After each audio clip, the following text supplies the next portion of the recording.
Again, my name is Jonathan Harwell-Dye, and I'm the Director of Programs for the Arts and Business Council of Greater Nashville. We're an independent 501c3 nonprofit that leverages and unites the unique resources of the arts and business communities to create a thriving, sustainable, creative culture in Nashville. We do this by providing education, resources, and opportunities to the creative community while connecting the business community to the arts to foster workplace creativity and innovation. The path from aspiring writer to published author requires tenacity, intention, and planning. Join us along with our partners, The Porch, at Parnassus Books on February 23rd for Paths to Publishing to hear what it takes to become a published author from industry experts, authors, publishers, and more.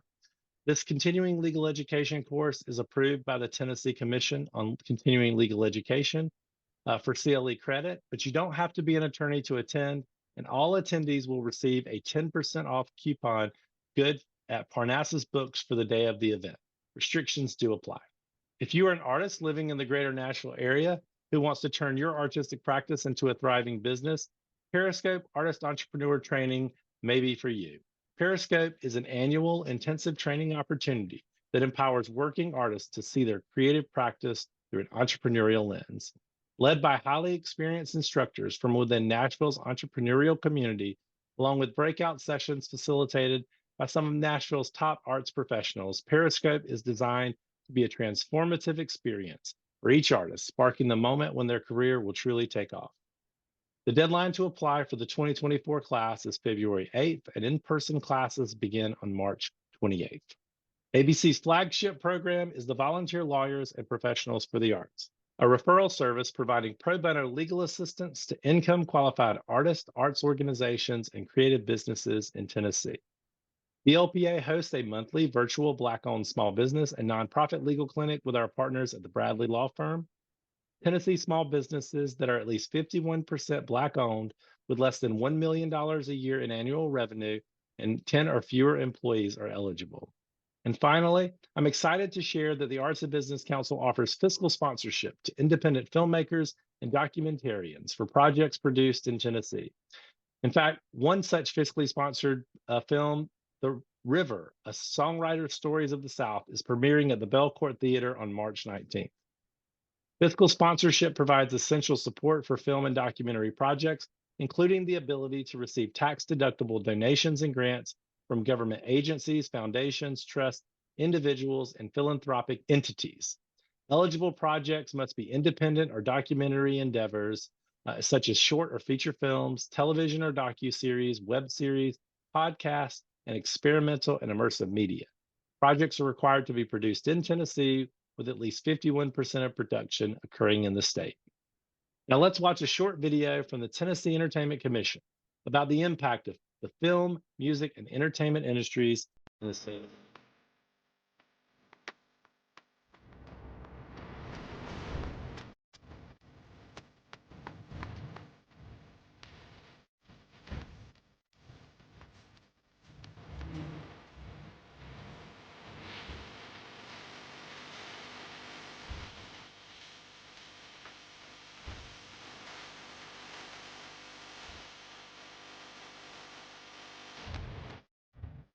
As you can see, the entertainment industry in Tennessee is a huge economic driver, and we appreciate the Tennessee Entertainment Commission's support of all of Tennessee's creative industries and of this webinar series.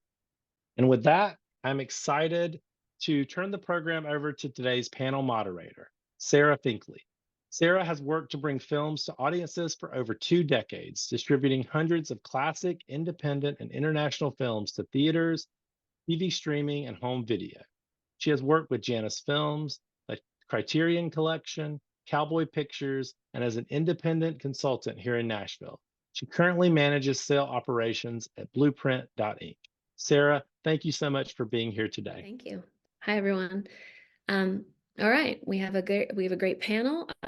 First, I'm going to ask each of our panelists to go around and do a quick introduction of themselves. Kayla, may I start with you? Yeah, sure. Hello, everyone. My name is Kayla Myers, and I'm a programmer and Black Creatives Forum manager at Indie Memphis. That means in our year-round, I program our monthly pay what you can, micro cinema series.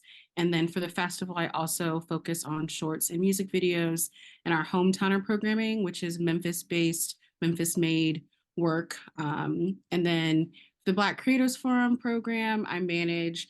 The Black Creators Program was created in 2018 as a way to support Black filmmakers, specifically in Memphis, but also nationally in various ways. We have a residency and fellowship for screenwriting. We have a conference every year, and those are sort of my main focuses at Indie Memphis. And we have an annual film festival in the fall, the Indie Memphis Film Festival. So glad to be here. Thanks for having me. Thank you. Neil, can I move to you next? Yeah, hey guys, nice to be here. Thanks for having me on the panel.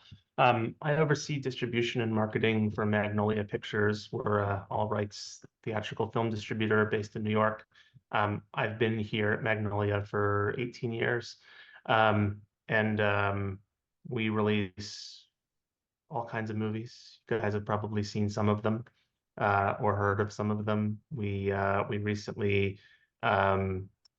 we have a film out right now called The Promised Land with Mads Mikkelsen. It's very good. It's opening at the Belcourt on Friday, so you can go see it and tell Toby Leonard thanks for booking it. I sort of have my hands in all of the various aspects of distribution, from theatrical booking to creating our marketing materials to our publicity and our acquisition. So I'm glad to be here. Thanks. Thank you. Kirk, if I can move to you next. Hi, everyone. I'm Kirk Schroeder. I'm an entertainment attorney based in the D.C. area, and my primary practice is film and television. I'd say for about 15 years, I did production, financing, and distribution work for Universal Pictures. And then my practice now consists largely of a lot of television production, quite a bit of theatrical film, especially on the financing side, the production side, and distribution.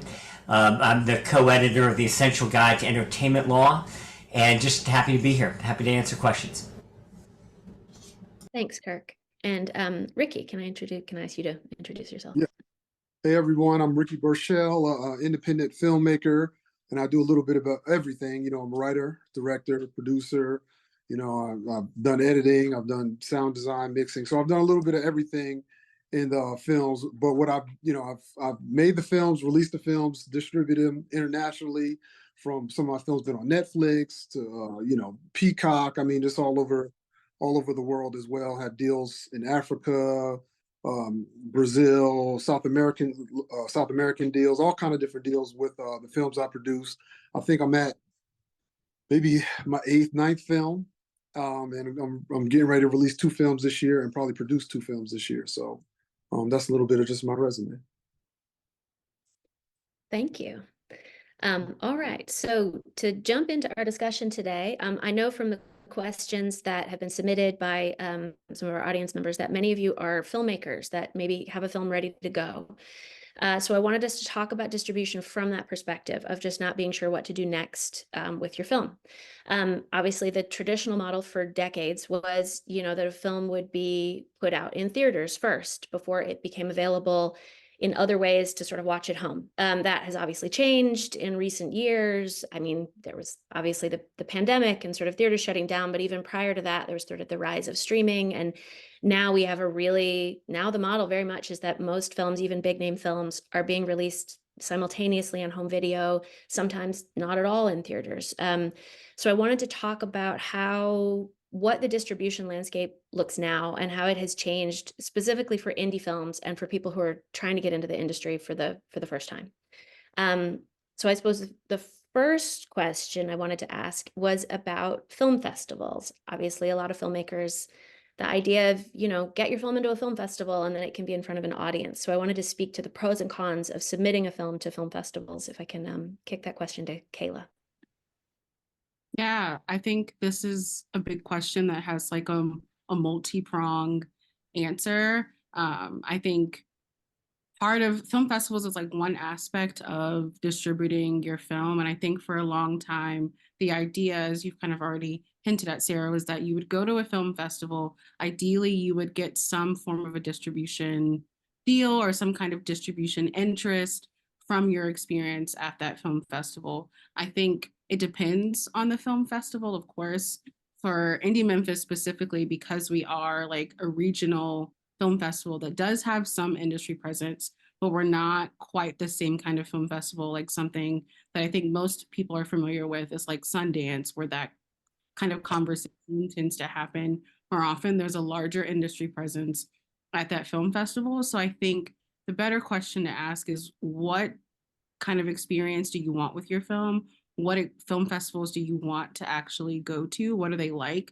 What kind of work do they accept? What is the actual experience of a filmmaker at this film festival? I think there are festivals that are very much like industry facing. The experience is going to be probably a bit more intense in that regard. But then there are festivals that have a nice balance of like, you can actually connect with people and you can sit down and have conversations. And the festival itself really prioritizes the experience of the filmmaker, what they're doing, whether or not that film festivals compensates filmmakers for their film. And I think another thing that people are really kind of tackling is whether or not you need to already have distribution when you come to a film festival, whether or not that's a benefit or a plus. I think it also depends on, you know, again, what is the ultimate goal with your film? Are you wanting to have a particular return on investment? Are you wanting to really make money? For a lot of independent filmmaking, that may not be the ultimate thing that happens. It may be like that you have a particular impact that you want to make, especially if you're doing independent documentary. There may be really specific ways that you can impact the participants you're working with, that you can impact your own career, that depend on what your film is, what you're trying to do. And I think for me, as someone who works for a film festival, the thing that we're really always focused on, and I think filmmakers should look out for when they're looking, where do they want to submit? Because it is expensive. It can rack up. Our submission fees are cheaper than some other places, but some places are like $80, $100. It kind of depends on where you're submitting. And so we're very much filmmaker first and thinking about what is the experience of a filmmaker coming to this festival, who's here, who can we connect them with, but also how are we presenting their film and what does it look like to market that film, market it to our particular audience, but also filmmakers here in Memphis. What are the things that they need to see? What are the things that they want to see? So I think these are like all of these questions that you really have to ask when you're thinking about a film festival. Like, do I need to spend all my money on a Sundance when I could maybe spend my money going to some other festivals that could have a more beneficial experience, or even just kind of spread your money out in a more efficient, kind of like smarter way? Yeah, I love film festivals, but these are kind of the questions that you have to ask yourself before, you really put in, because you spend a lot of money making the film. So you want to make sure that you're doing the best that you can for your art, but also for your own like time and energy. Can I ask? Regional film. Oh, sorry. No, go, Neil. I was going to say, for us, regional film festivals are really important. They're the main acquisitions festivals like Sundance and Toronto and Cannes, where we may go look for films. I would say those three festivals, and then Berlin, and occasionally Tribeca, occasionally South by Southwest. Those are sort of like the big ones for where we may go and look for new films. But once we have a film, it's incredibly important to show it to people. So especially if it's a film that we think people will like and talk about and would generate good word of mouth. And so, most of our films, we really try to show them in as many good regional festivals as possible, including Indie Memphis.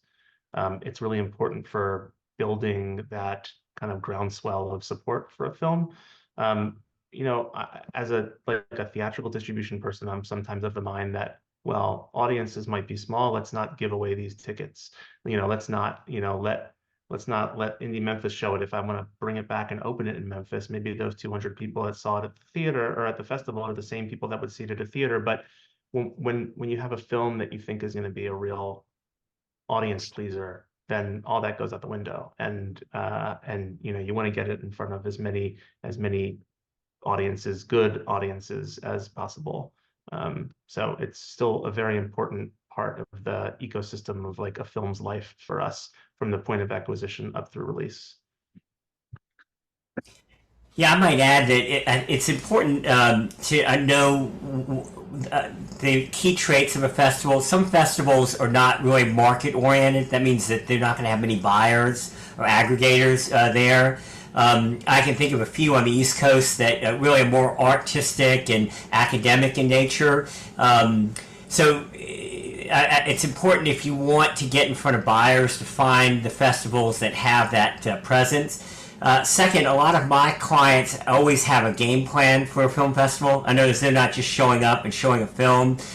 Some of them will hire PR firms that will actually help promote the film depending on what the strategy is. Some come in with the strategy to try to just get a good review. Some try to get the strategy of winning the jury prize or whatever that might be. And others may, go to Neil and Magnolia and try to get meetings in advance or do something, try to get Neil to show up at the screening at a particular film in order to generate interest. So you don't just go to a festival, you go with a plan because you've done research on that festival, and generally by the end of the festival that you've executed whatever your objective is, whether it's just to get a good review, a prize, or to get people like Neil and other distributors or potential buyers or sales agents interested in your film.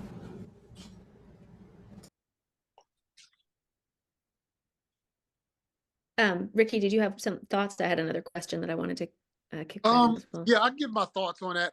I think film festivals are a pretty good thing as far as if you go in there with the purpose, like the lawyer just talked about, because a lot of times you meet different connections and different people there that it may not be a distribution thing, but it may be, I know somebody who's connected to distribution. The last film festival I went to, there were distributors there, but they called me to come and speak. And because I've released so many films and I've got connection with all kind of distribution companies, the distributors there may not have been interested in the films, but it's like, hey, I know somebody over here that may be interested. And they, and I may send them the teaser. The distributors that I work with, they say, oh man, we want the film. So yeah, film festivals can be a great networking opportunity, but go with the game plan. And even if it's not, the distributors are there, still go there with the intention. I think the biggest thing is networking, because, you just never know who you know. And if you're around the people who are in the business, somebody knows somebody who knows somebody who knows somebody, and it'll always, connect the pieces and connect the dots if you go in that frame. Thank you. My question was more of a basic, which I might just kick back to Kayla, is what is the best way for filmmakers to do this research? I'm completely blanking on the name. I know there is a very useful website right now, which pretty much lists all the festivals and also provides a sort of way to apply to them. But do you mind giving filmmakers a clue as to how they can even do this research? Yeah. So I want to say, I think Film Freeway that you're talking about. Yes, and thank you. I just saw somebody commented. That is what I was talking about. Yeah. That's what I was going to say. It's Film Freeway that you were thinking of. And Film Freeway is one great resource you can submit like more than one festival at a time. I think that's like helpful for streamlining the whole process. I know that it's a lot to want to apply to more than one festival, and most festivals will include language on their Film Freeway page, but then also direct links to their websites. And you usually can see an archived list of like recent film festivals.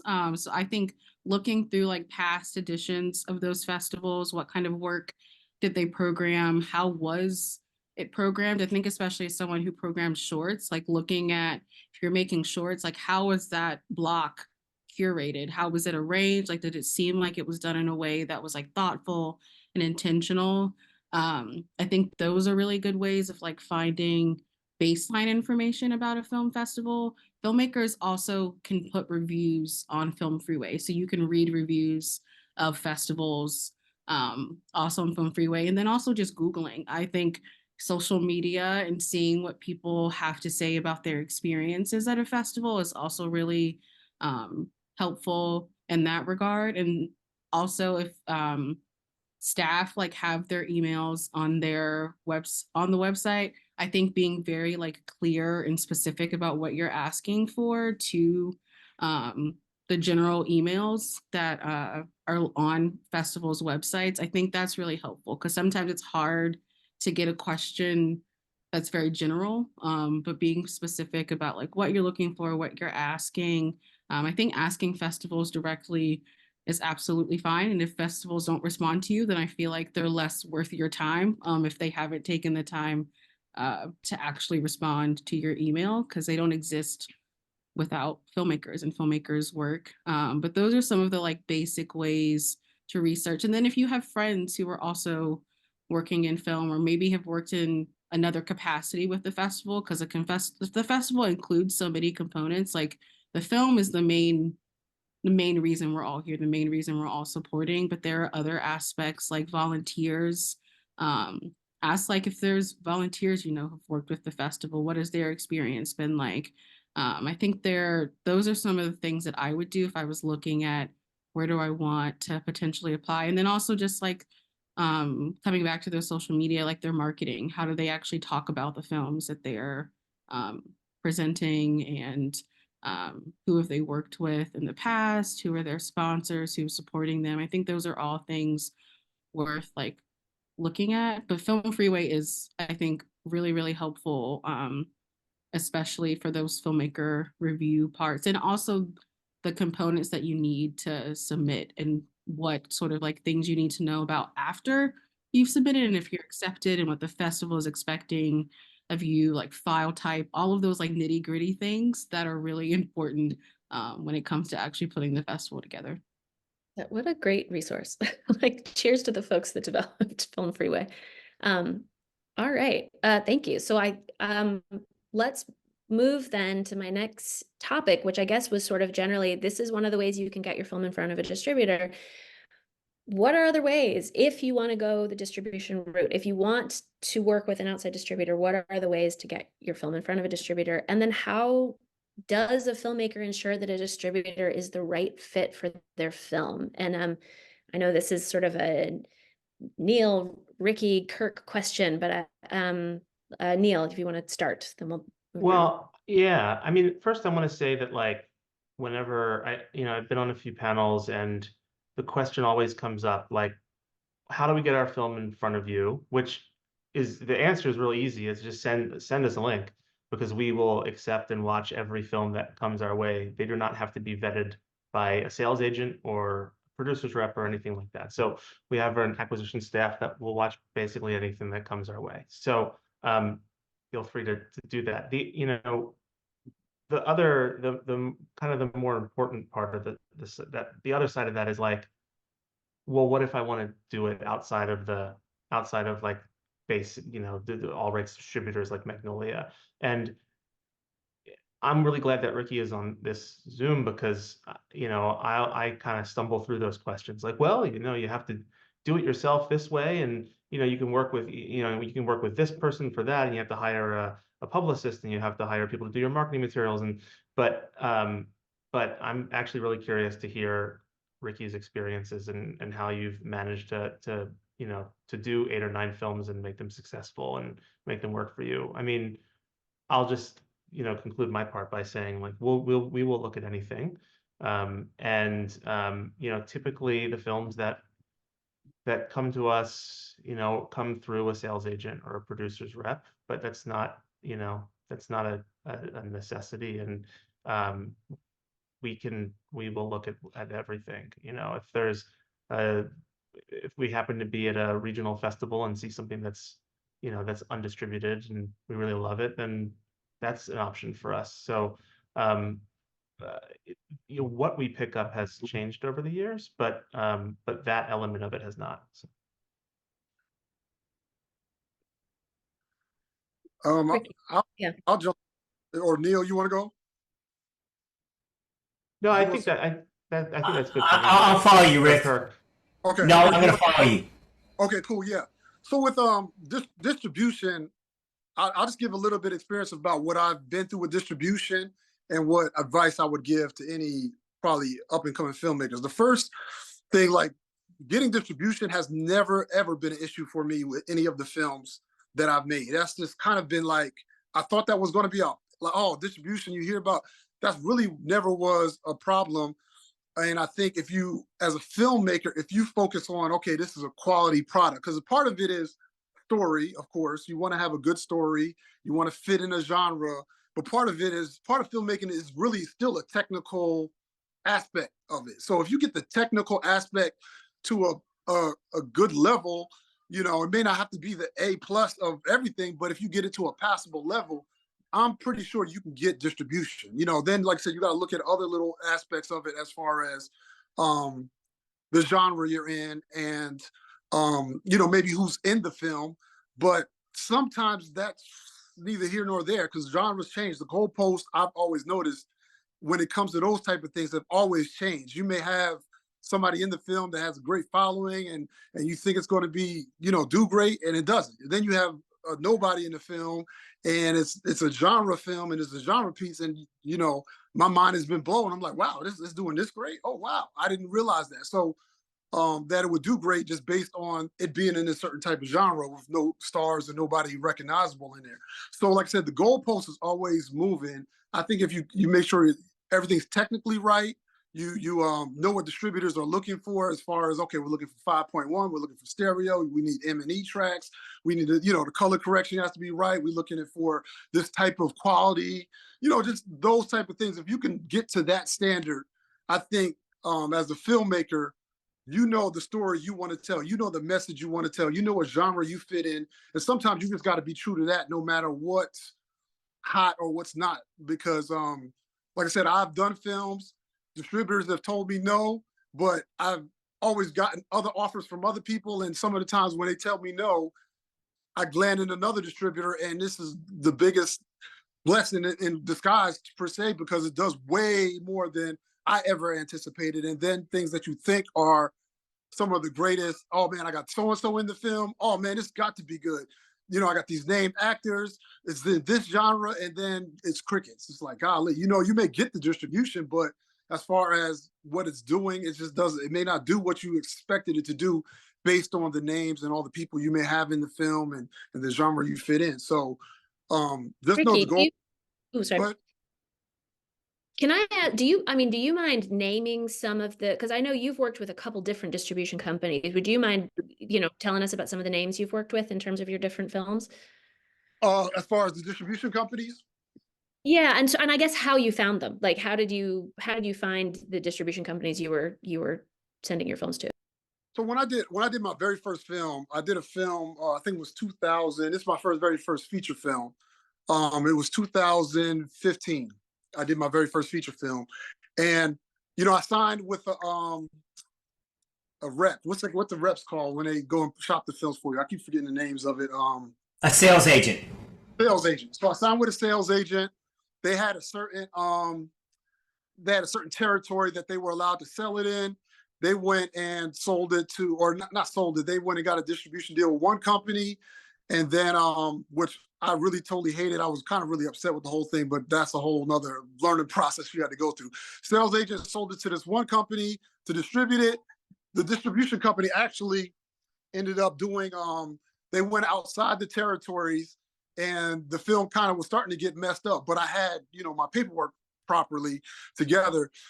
And because one distributor was selling to another distributor, to distributor, a sales agent, it was kind of just a big mess. I ended up started meeting other distributors because of that, because I would end up calling them like, hey, you don't have the rights to distribute it here. And then we would begin to work out deals with that. So that was one of my very first films, landed in a company out of LA called Vision Films. Lisa Romanoff, I don't know if everybody's familiar with her, but she does a lot of independent films. But that was one of my very first films that I got distributed by her. And she ended up getting all kind of international deals and all kind of money for the film. And I ended up getting a direct deal with her right after that. Then from there, it was just kind of a networking thing. It's like, you know, she was kind of my go-to person, but I started meeting other distributors. And because I kept the rights to certain territories for my films, and when I would meet a distributor, I would sell them this, or talk to them, negotiate about this right. And so I guess because I have so many different distributors, I've probably been through 5 or 6 different distributors throughout all my course of films. It's just like I build up my network of distributors. And so when I get a film completed, I kind of just send it to all of them. Hey, who's interested? Which y'all want? Which y'all interested? And then I usually get feedback. I'll get a, you know, like an MG come back, or I'll get a, oh, we want to do it. We want to do it under these terms. And I have most of the negotiating power at that point, because I don't need most of these distributors. I can pick and choose kind of who I want to deal with overall at the end, once, you know, film is completed. So. Have you gone completely without a distributor and just done everything yourself before on any of your films? No, I've always got some type of distribution. I did some theatrical without a distribution. I would have a theater booker per se. You know what I'm saying? Not a Magnolia Pictures. It would be like, you know, because I would do some local theaters, and then the bookers, the bookers for those theaters would find out how well they did in the theater, and they'd call me, hey, we can book, we have all these places. And so that's kind of some of the deals I worked out too, is because there's an independent booker that does the Southeast region. And they just happened to have the theater that I kind of did a movie premiere and a screening for like a week, and it did just so well. The booker called me himself. He's like, yo, we want to put it in other markets for you, you know? Nice. And so things like that have happened when distributing films. I mean, I think for filmmakers, the best thing is to have a product. If once you have a product and you have a good product, I think all the doors open from there, you know, because people need good products. They're looking for good products. And if you deliver that, I think the rest is going to be easy, you know, getting distribution. You know, I might jump in and just talk about a lot of my work. Well, number one, there are a lot of distributors out there. And just because you get a distribution deal doesn't necessarily mean you're going to get the result that you want. So a lot of my time is spent with clients doing due diligence, researching the catalog, understanding the distribution strategy, seeking feedback from other filmmakers that have actually worked with that distributor. And I usually, if I'm negotiating with a distributor, I want to try to build a low, medium, and good case scenario.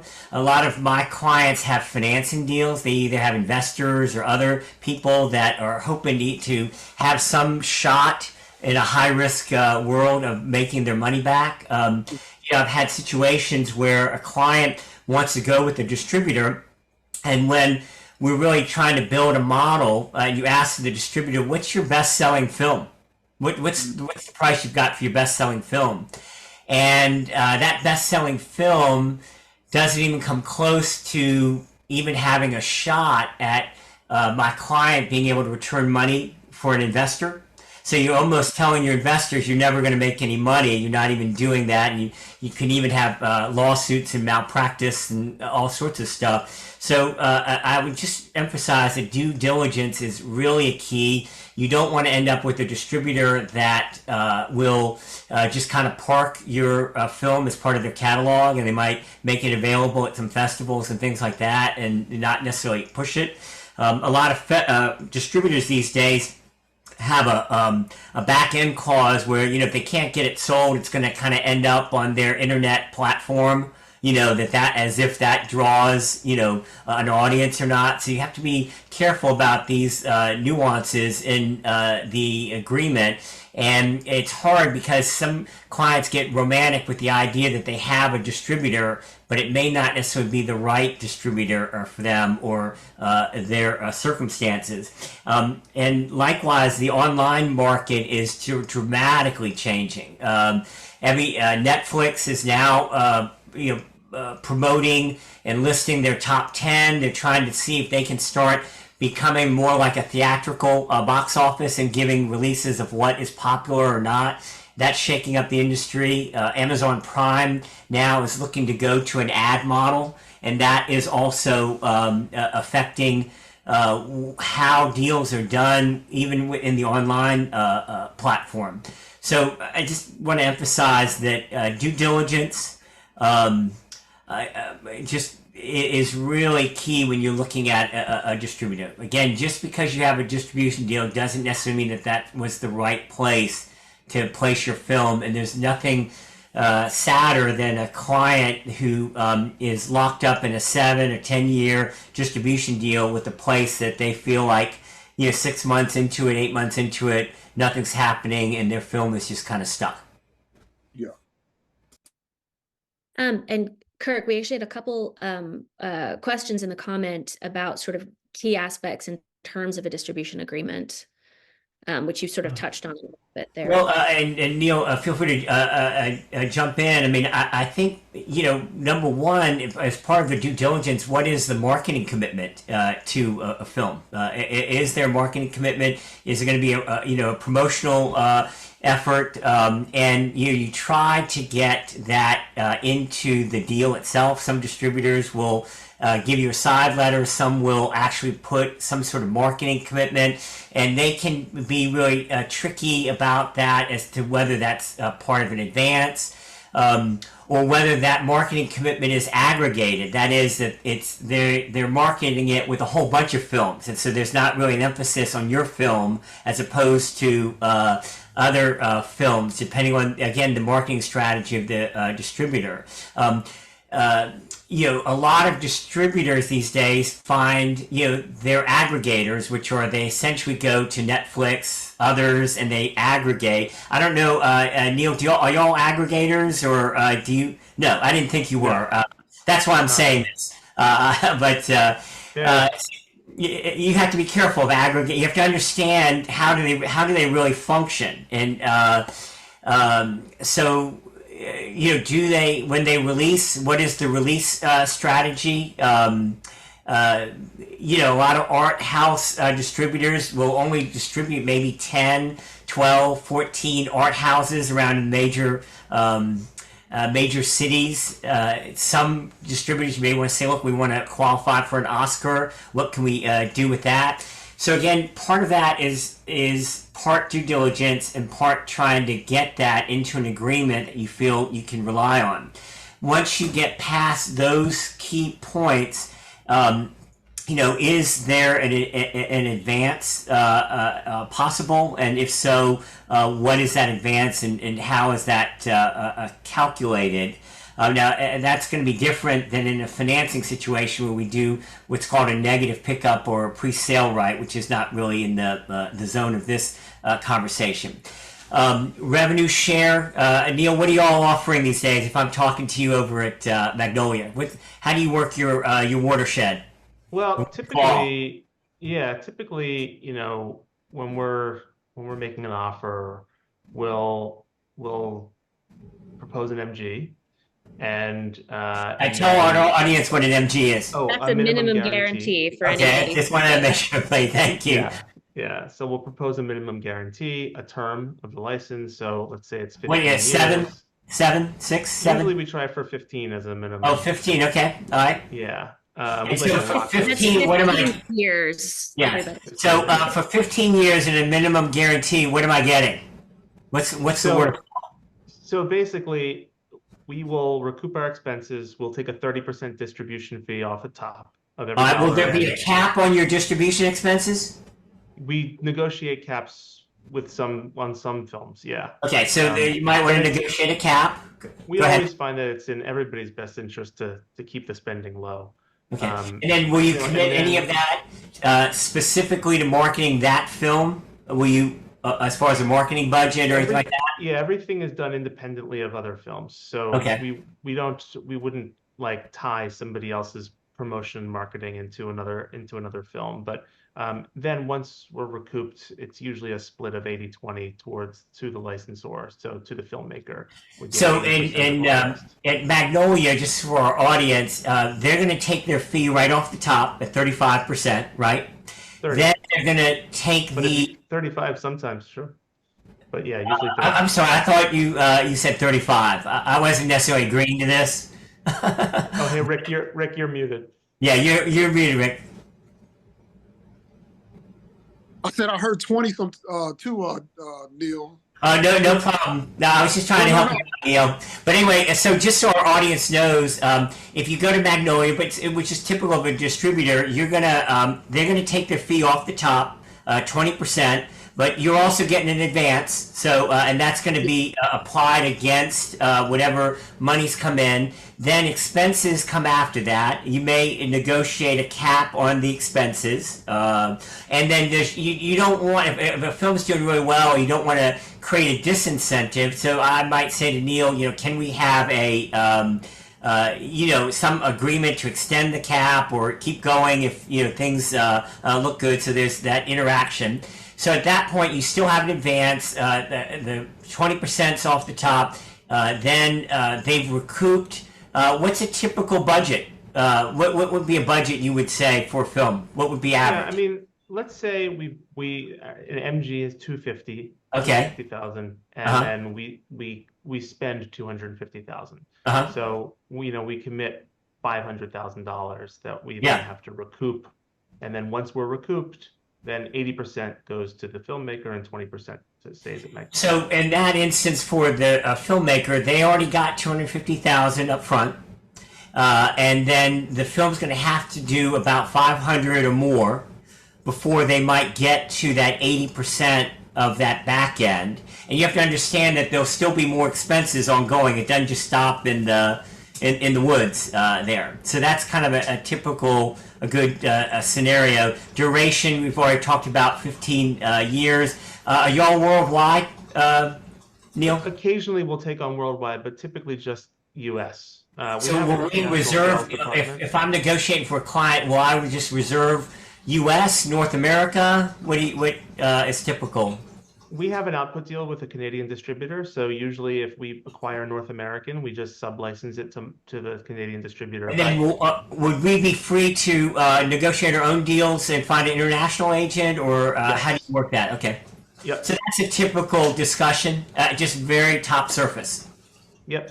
Yeah, and then once we make that initial proposal to the sales agent or to the filmmaker, then we'll go and negotiate some of the points. We also include a market commitment, theatrical market commitment. Yeah. Sometimes a number of screens is important, and sometimes you have to commit to a certain spend, but we try to keep those out of contractual language. Yeah, so to our audience, everything Neil is saying, those are all good things right off the top, and not everybody offers the model that Neil offers. So you just have to be careful about that, but these are all things that I would feel comfortable keeping going forward and moving forward based on just this little quick conversation. Yeah. Yeah, I think people don't understand how important just having a good attorney like yourself on board when negotiating the deals is. I mean, that's really what you probably need more than anything, is a good attorney who knows the language, knows the points, knows what to do, and that's what saved me more than anything, just having a good attorney look over my agreements. Well, and I'm going to tell you though, even if you know the points, it doesn't necessarily mean you have the leverage in the situation. I've had deals with distributors that go, "Hey, take it or leave it, Kirk. What do you want to do?" And you got to tell your client, and you don't have anything else cooking right now. So it's it's not easy. It's a changing landscape, but at the end of the day, pretty much all my clients want to figure out the best way to monetize their film, and if you get with the right partner who also has a model that will work, then it's a win-win for everybody. Yeah, but then, but how it is out there. There's a lot of snakes out there. Very much so. Very much so. To be protected from the snakes, we need a Kirk. You know what I'm saying? Well, that's what's important, because I've been snaked, but it's kind of like, at least I had a good attorney to help me get through some of the navigation through some of the snakes I've been through, The only thing I might add, and I had an interesting conversation with the producer out in Hollywood, a major producer, during the strike, and one of the observations he told me was that it used to be that 10, 15 years ago, people just thought you could just hit the jackpot in films, and you had these great stories, all these low budget films, Blair, everybody, And now the market is so diverse. Hollywood is not the exclusive exporter of entertainment around the world. You can go anywhere around the world and find, and that's one thing I would say about the international market. The demand for U.S. content is not like what it was maybe 10 years ago, because there's so many great filmmakers. So you really have to understand the market and understand the strategy. And look, the streamers want to wipe out the theatrical film. You know, they've had bankruptcies, they've had COVID, they've had all sorts of stuff going on, and you know, they want to have a digital screen now that becomes the first release of a film. So it will, even a year from now, if we have this program, it'll be a different market. And I can tell you that Amazon will be doing this, Netflix will be doing that, Magnolia would have bought Warner Brothers. Paramount's for sale, right? So you may be owning Paramount right now. So you know. And I think as a filmmaker, we and any filmmakers watching, you got to think about the audience. You know, that's the main thing you have to think about, and the consumer. What's the easiest way for the consumer? Because the consumer wants the easiest way. You know what I'm saying? And that's why streaming has taken off, because it's just so easy. The consumer doesn't want to have to always get a babysitter, go all the way to the theater, get the pot, and that's a whole expense. Sometimes they just want the product, and they have so much other options to watch the product. And if you make it the easiest way for them, it's like, oh, okay, that you can still get the film to the people the easiest way. So when you're making your film, think about the consumer, and even the edits. That's one thing I've been doing lately with the edits, is I've been setting aside edits for the AVOD model, because that's really popular, and you can make a lot of money off of AVOD mod. So it's like AVOD. So I'm like, okay, let me make sure my editing is set that I can edit it for AVOD, where I know the commercial slide is here, commercial slide is here, commercial slide is here, commercial slide is here, because I know that that's a big market coming too. And then Ricky, yeah, go ahead. You have set us up perfectly. I wanted to switch over, sort of transition to the next topic, which was this sort of streaming, the idea of like, all right, barring the world of finding distribution, getting your film in front of it, you know, in terms of a theater or a festival, streaming, right? Like, and I guess I wanted to start that with a little question about, well, I guess if it's helpful, we'll go through the basic terminology. There is SVOD, which is streaming VOD. So that is is that subscription, or is subscription VOD? Where people are paying a monthly fee. That is Netflix, that is Apple TV, that is, you know, Amazon Prime counts for that, right? All the things where things are specifically behind a subscription paywall, which are sort of the choosier bunch. There is advertising video on demand, where it's got ads in it. There is the whole world of free video on demand now. If we can start with a brief question about sort of what is demand. At once upon a time, streamers were just desperate for anything. They just needed content to get up in their libraries. What is the demand like now? Because I gather it is getting choosier for various levels of streaming network. Not the same. It's not the same. And I say that as a distributor who is lucky to have, well, not lucky, but fortunate to have an output deal with Hulu. All of our films, for their first window after theatrical, will go to Hulu for a term of 3 years. See, now here's a key negotiating point with Neil. You already know right now that he's got a big deal with Hulu, and that's the odds of where his film is going to go. Yes. Yeah, it will 100% go there. So if you just asked this question in your due diligence, you would have learned a lot right in that moment. Yeah, exactly. And you know, it's a real selling point for us when we're trying to acquire a film. Is that we don't have to think about it. We just have we have an excellent output partner. But there used to be so many licensing deals, like, you know, Netflix had license deals with studios and distributors like us, where they would just take all of our films, sort of what we have with Hulu now, but, you know, where they would take all of our films on an output basis, and they do not do that anymore. You know, there was, like you said, 5 to 10 years ago, I mean, these guys were trying to build their libraries, and now they have full libraries and budgets to produce all their own content, and they don't need to go out looking for other films on that kind of basis. like I said, we're fortunate to have that. It's really helpful to our business model to have a guaranteed output. But the kinds of films that the major streamers acquire now are very dissimilar to what they were 10 years, 5 years ago, 10 years ago. They're looking for the biggest stars, the biggest budgets. It's tough to find, one-offs for like a documentary or a foreign language film, which is primarily what Magnolia releases. And I would not underestimate YouTube as well. I know that sounds a little crazy, but YouTube is making some moves now to try to get to be competitive. Everyone is trying to come up with their own strategy to whether it's ad-based, the traditional box office market, which Netflix appears to be, and then likewise they want to start creating their own content. So it gets very tricky.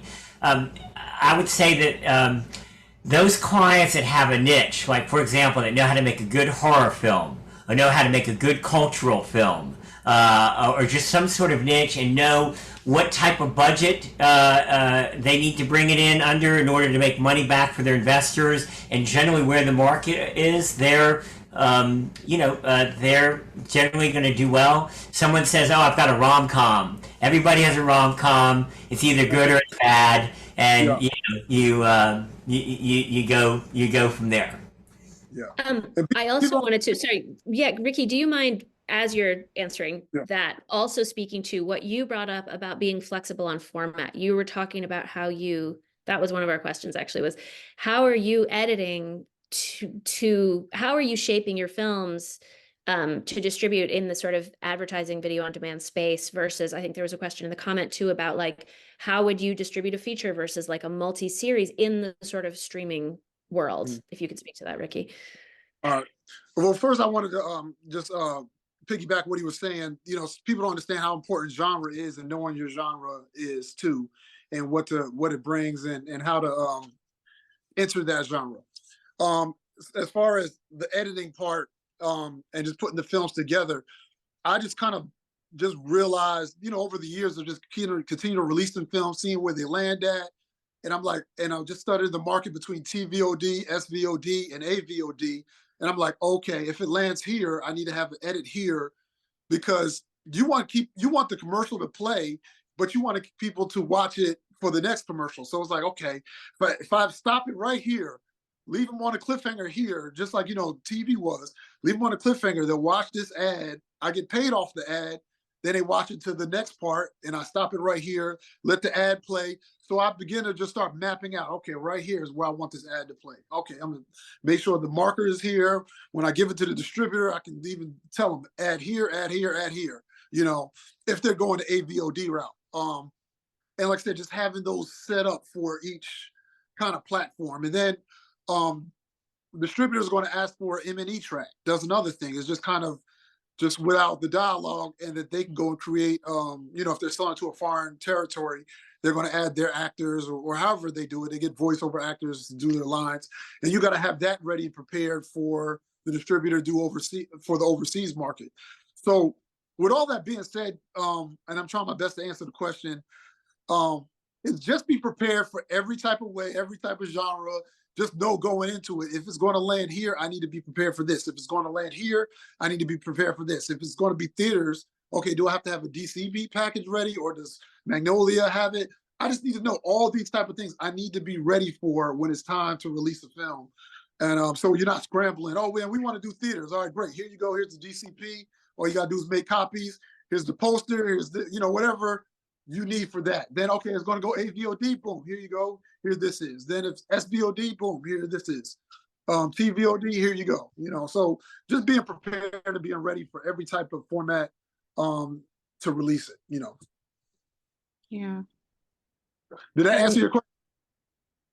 Yes. Yeah, that was, well, in terms of flexibility, because in streaming too, your film, it could be a short, it could be a feature, it could be a series, it can be formatted differently. It doesn't have to fit in that sort of theatrical 4 shows a day kind of box. I mean, that you mentioning having the poster ready, doing everything brings me to the, I wanted to touch on how a filmmaker, I mean, ultimately, having the filmmakers trying to find an audience, right? Whether it's through a distributor, whether it's outside of a distributor, but that means getting press, presumably getting media attention. Like how can the filmmaker, how important is it to bring your own audience to the table, whether you're seeking distribution or just building your own fan base? You know, does that have to happen prior to going to a distributor? I mean, that's just finding an audience, right? How, if you all could speak to that a little. Yeah, that kind of ties into a question that one of the participants had before, which is how the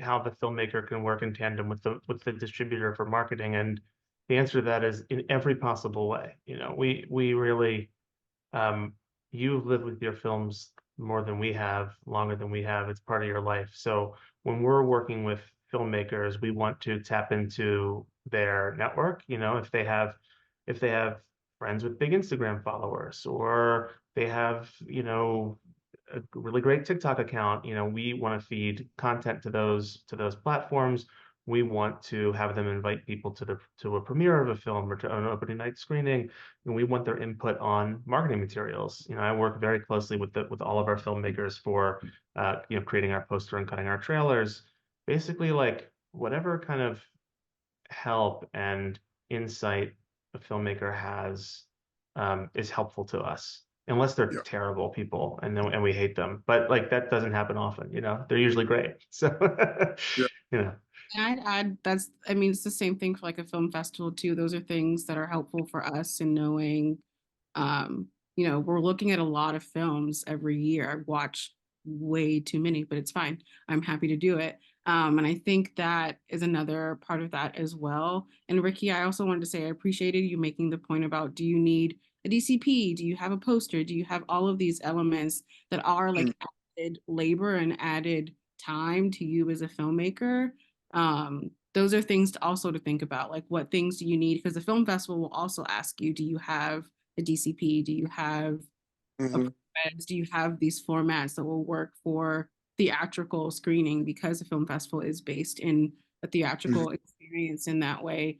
And the other thing that I also wanted to add in terms of distribution, especially for any filmmakers who may not be working in narrative, but maybe working more in documentary, a whole other section of this to consider too is if any of you decide to do broadcast and streaming, so like PBS, POV, that's a whole other different sort of agreement and conversation, and also logistics that you have to think about with your film. Like a lot of documentary filmmakers do a cut for broadcast and a cut for longer theatrical or festival experiences, but that's another option. And educational distribution is a whole other aspect too, another area to continue to make money on your film in order to make more films, but also to have the experience with your film as well.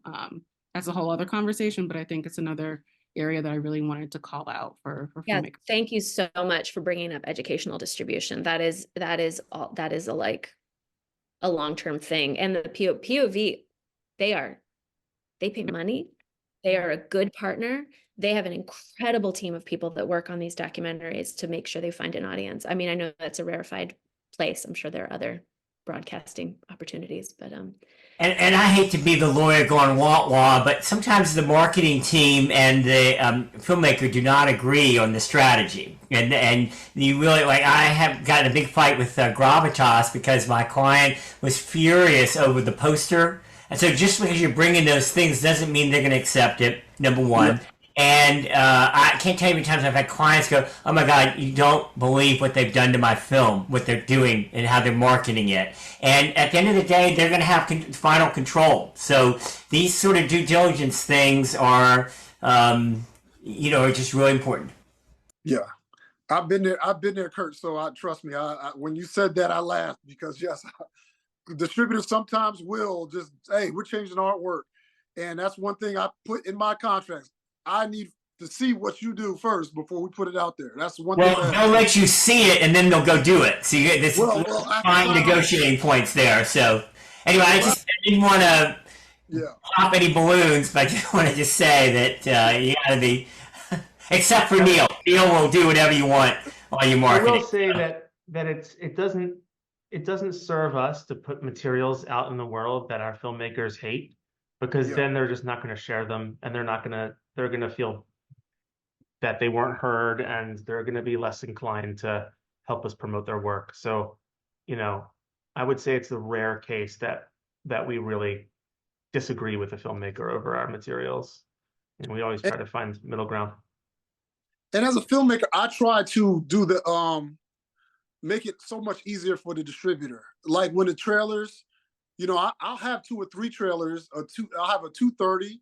I'll have a 1 minute. I'll have like several, like maybe 4 15-second trailers, and I'll have 16:9 and 9:16. So wherever we decide to put this, I'm ready. You know, 15 Love seconds that. for. So I Yeah, always, you do.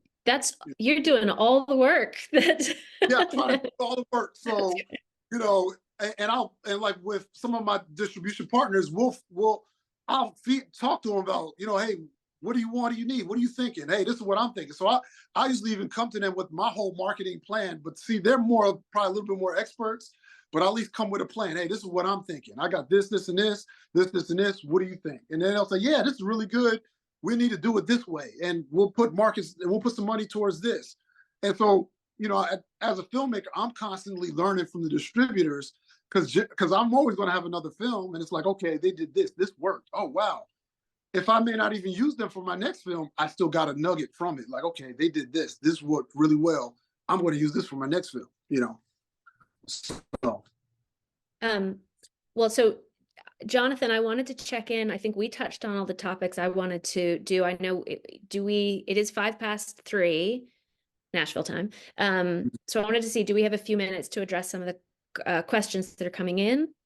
Well, if any panelists need to go, I know that we're over time. So if you have another appointment or someplace you need to go, I want to give everybody that opportunity and say thank you to everyone. Kayla, Neil, Kirk, Ricky, thank you all for being part of this. If y'all want to stick around, we can do 5 more minutes of Q&A. But if anyone has to leave, you know, we won't hold it against you. I've got 5. Yeah, I can do 5 more minutes. That would be great. Okay. Yeah. Okay. So I one of the questions. Hey, I'm happy to stick around as long as needed. Thank you, Kirk. We had a question about, we'd sort of touched on international distribution, but distribution on Asia, China, I'm not sure. I know we talked about this team doesn't necessarily do international. If you're into piracy, that's a good thing. If you're not into piracy, you have to be very careful. That's all I'm going to say about China in particular. Yeah. Okay, that's good to know. I personally don't have any firsthand info to share about. I will tell you very quickly, my one piracy case in China, I had to go through a Hong Kong law firm, and we actually went to court in China, and this lady who no one knew had this big affidavit about how this was hers, and and the Chinese courts, well, that's it. It's all done. So I'm just going to say you have to be really careful about it. And I'm not saying that you can't do it, be done, but usually there are firms that really specialize in that market. They have relationships. The rule of law is not necessarily there, and you just have to be very mindful. That's good to know. With another question, do films need a copyright registration other than an ISRC code like music does? Well, I think you got to copyright all your films, for sure. Copyright, I think, is essential in a film. If it's not copyrighted, it's neglect. Yeah. Yes, copyright is simple. Go to copyright.gov. It's eco.copyright.gov. Fill it out, pay whatever, 90, 100, whatever the dollar is. It's not much. And just get it copyrighted. I would do it from the script, though. I would do it as soon as the script is done. If you own the script, get the script copyrighted first. And then once the film is done, do it again for the final product, for the copyright.